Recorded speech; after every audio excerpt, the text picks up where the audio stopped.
Hello and welcome to the Royal Rumble quick review show here, right here on Hannibal TV and the two-man power trip of wrestling. I am, of course, JP John Paz, the one-man power trip behind the two-man power trip.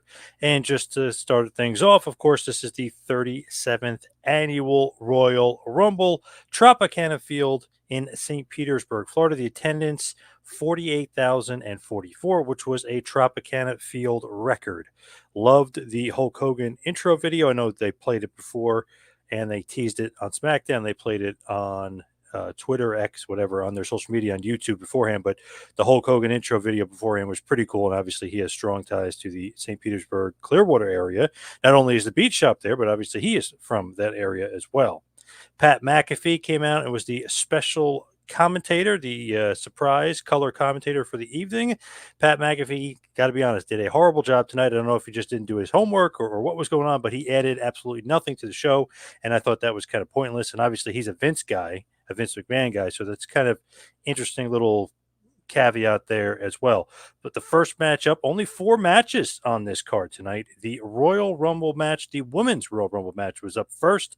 The surprise entrance, Naomi, of course, Trinity Fatu, Jordan Grace, Jade Cargill, and the returning Liv Morgan. R-Truth even did a comedy spot, was acting like he was supposed to be in that Rumble. Obviously, the wrong Rumble. Crowd kind of ate it up. They like that. The final four was Jade Cargill, Liv Morgan, Bailey, and Bianca Belair.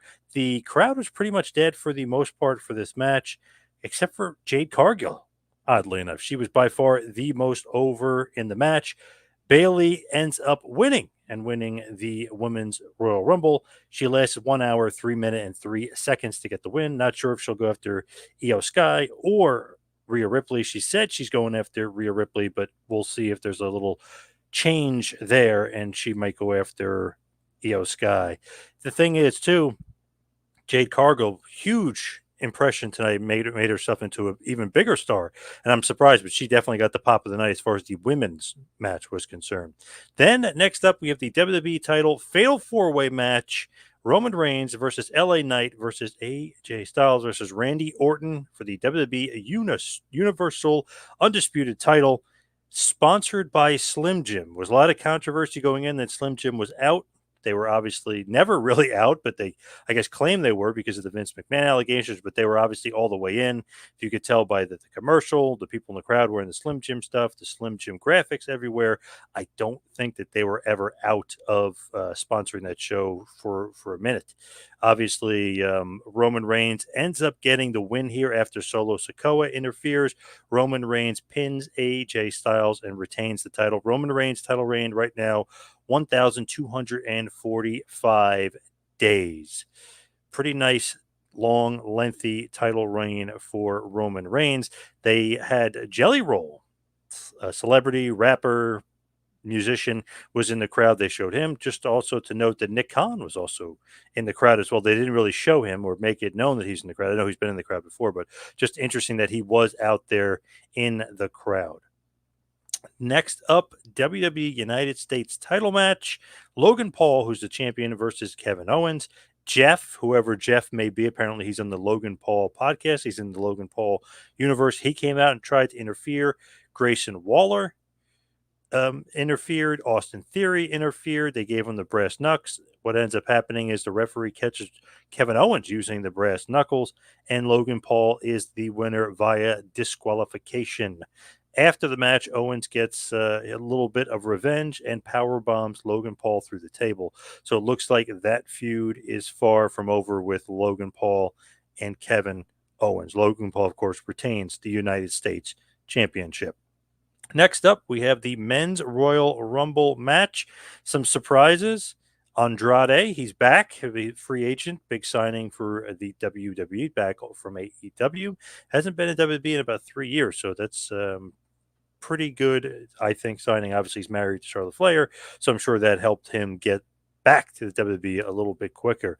Omos made a surprise appearance. Pat McAfee was in the ring for about 30 seconds, made a little surprise entrance. And Braun Breaker from NXT had a dominant run through the Royal Rumble, eliminating a ton of guys, including Omos and Bronson Reed and a bunch of other, not Bronson Reed, the Viking Raider, Ivar. So he did have a nice, impressive run. Eliminated Finn Balor as well. So nice run from Braun Breaker. Looked really good. Looked like a possible star. Hope they bring him up to the main roster. He got a nice little pop as well. The first two guys, just wanted to mention this, were Jimmy Uso and Jay Uso. Jay started number one and lasted 50 minutes and 50 seconds. Very Demolition 1989 like, where the two they're really former tag team partners, but the two tag team partners that you wouldn't think would clash 1 and 2, clash 1 and 2. And obviously that was Demolition Access Match 89. Here, they're not really a tag team anymore, but it was just one of those kind of feelings for me of 1989 with Jimmy and Jay Uso. The final four was CM Punk, Cody Rhodes, Drew McIntyre, and Gunther. The final two, of course, were Punk and Cody Rhodes. Seth Rollins and Roman Reigns were in the skybox watching on. Greetings, Rizzy. Greetings. And of course, David is saying it's the most boring Rumble of all time. A lot of people were thinking that as well. Tony probably agrees. Yes, a lot of people were thinking that. I did kind of enjoy the final four and the end. Obviously, Punk, Cody, McIntyre, Gunther, and then Punk, Cody as the final two. And then, of course, your winner is Cody Rhodes eliminating Punk after Punk said, I didn't wait 10 years to come back and lose to Dusty's kid. He basically... right after then, Cody throws him over the top and out. Back-to-back wins for Cody Rhodes, the first time in 26 years since Stone Cold Steve Austin won back-to-back Royal Rumbles in 1997 and 1998. Cody Rhodes, big win. Mike is saying here, why are people so into Cody Rhodes? I have no idea why. Oh, he's pretty over. Definitely a star. Tony said he thought the Rumble was good. I tend to agree. I thought the Rumble went a slow start, if you will, but definitely started to pick up towards the end. I like the final two, and I do like Cody getting the win, but I guess that means we're not getting a Rock Roman at WrestleMania like we thought we were going to get. So that's a little bit of a curveball to me because I thought for sure Rock and Roman were going to headline night 2 of WrestleMania. Now, just an interesting point to note. It was said online, don't know if this is true or not, and I saw Brandon Thurston from WrestleNomics, who's a very reliable source, was saying this as well. Possibly the crowd mics were lowered. I did notice that the crowd seemed a lot more dead tonight than they normally are. So it was one of those things where I'm not sure if that's accurate, and I'd love to hear from people that were actually in the building at the Royal Rumble if this is actually true or not. But they were saying that the mics were lower due to the Vince McMahon chants and negativity and all the stuff revolving the allegations and the alleged sex trafficking and sexual misconduct that was going on with the former chairman of the board, Vincent Kennedy McMahon. So I'm not sure if that's true or false. I'd love to get to know if that was true or not, but definitely seemed like a dead crowd. And if it was lowered mics, then they kind of killed what would have been great for the TV audience because it did seem a lot lower when you're actually watching it on Peacock for sure. Mike says Cody is just a theme song. I know the crowd does love that song. I love that song too. Love your podcast, JP. Thank you, Mike. Appreciate that, Mike. From is it X and Bits? Royal Rumble 2024 bored.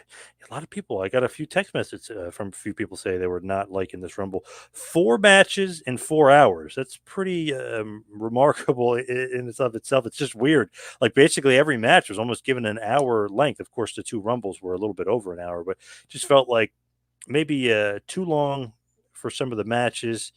Definitely one of those things where I feel like if they could have had more matches and maybe sped through the Rumble a little bit, it felt like it was a little bit lagging at times, especially the Women's Rumble. I feel like when the crowd wasn't into it, they should just kind of sped it up and keep more of the women going and just make it a little bit quicker, maybe a minute instead of the 2 minutes or whatever it is. Just make it go a lot quicker.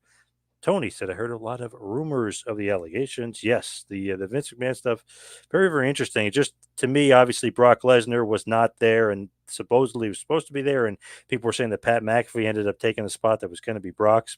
Not sure if that's true or not. That remains to be seen. But I don't know. It's one of those things where it was an okay show, nothing great. Mike saying it pretty perfectly here. Wasn't a good show, just average, not terrible.